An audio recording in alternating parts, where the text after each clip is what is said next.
おい、羽川、お前授業中いつまでトイレにこもってんだ。まだ3時間ですけど。長すぎんだろ。授業サボるのもいい加減にしろよ。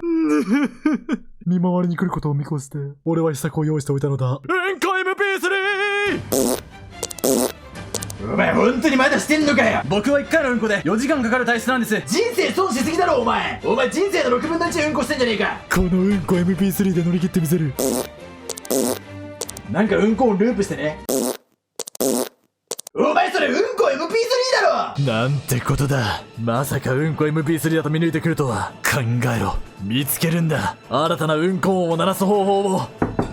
おい、開けろや。そうだ。あった。